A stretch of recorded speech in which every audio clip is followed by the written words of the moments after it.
Bonjour, notion de force vue en seconde, hein, notion déjà abordée en troisième. On reprend et on prolonge la notion de force. Qu'est-ce qu'une force? Bah, c'est une notion bien difficile à comprendre, hein, parce que les forces, en fait, échappent au sens humain. Les forces ne se touchent pas, ne se voient pas, ça ne s'entend pas, ça se goûte pas, ça n'a pas de goût, une force. Voilà, donc ça échappe à tous les sens humains. Alors une fois qu'on a dit ça, bah, comment la définir? Les physiciens ont trouvé comme définition, heu, de dire que c'est une action capable de mettre en mouvement. MVT, c'est de mouvement, l'abréviation pour mouvement, ou de modifier un mouvement. Les contours restent un peu flous, hein, c'est pas bien clair dans vos têtes. Alors pour ça, on va dessiner une force. Comment est-ce qu'on la dessine? Comment est-ce qu'on dessine un truc aussi compliqué à définir? Avec un outil très simple que vous avez déjà vu en maths, le vecteur, hein. Alors, pour ça, je vous ai pris un exemple bien clair, bien concret. 2 boxeurs, B qui donne un coup de poing à A. La situation est dessinée ici.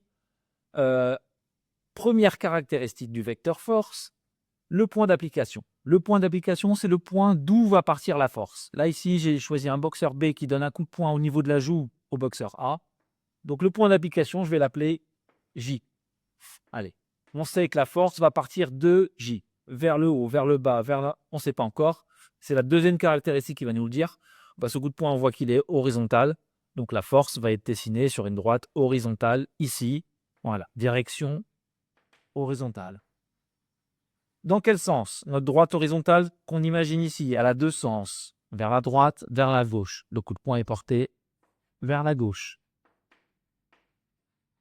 Et enfin, ce coup de poing, il est fort ou il est faible? Alors ça, c'est arbitraire, c'est l'énoncé qui vous le dira. Moi, je décide de le faire assez fort. Voilà. La flèche du vecteur va être longue. Allez, je la dessine tout de suite. Je la dessine tout de suite. Je vais dire que ce vecteur-là, il vaut 100 newtons. Ça, c'est la longueur, c'est arbitraire, c'est moi qui choisis. Les énoncés vous diront combien ça vaut. Alors, une fois qu'on a dessiné notre vecteur, il faut le nommer. C'est la force de B sur A. On peut le nommer au bout. Force de B sur A. C'est dessiné. C'est un cas particulier. Dans le cas général, qui est-ce qu'on met en premier? On met tout le temps celui qui fait la force, qu'on appelle l'acteur. En deuxième, celui qui l'a subi, c'est A, le receveur. Voilà. Donc les points, les caractéristiques là. 1, 2, 3, 4 étoiles. 1, 2, 3, 4 étoiles. La première caractéristique, c'est le point d'application. Le point d'application, le professeur de mathématiques vous a appelé ça peut-être l'origine du vecteur, hein, son origine de naissance. Voilà, on le fait partir de là. La direction, c'est toujours une droite. La direction, c'est une droite. Alors, le moyen de mémotechnique, c'est D comme direction, D comme droite. Le sens, votre réponse commence toujours par vers la gauche, vers la droite, hein. La direction ici, ça aurait pu être une droite verticale. Voilà. Donc, à ce moment-là, ça aurait été vers le haut ou vers le bas.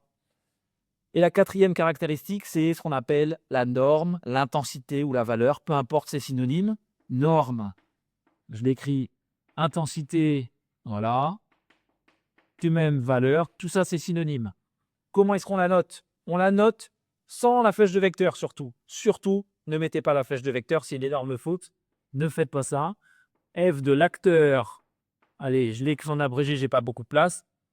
Force de l'acteur sur le receveur, sans la flèche, c'est la norme. On met égal et on écrit une valeur en newton. Newton, c'est Isaac Newton, hein, celui qui a travaillé sur les forces, qui a déjà travaillé en optique, on l'a vu cette année. Et bien, on a donné son nom à l'unité de la force. Voilà pour cette première vidéo sur ce qu'est une force. Dans la deuxième vidéo, on va parler des principales forces qu'on voit dans la nature et qui vous serviront à faire la plupart des exercices du livre. Et dans une troisième vidéo, on parlera de la grande nouveauté de ce thème en seconde, à savoir le principe d'inertie. Alors à tout de suite pour les deux prochaines vidéos.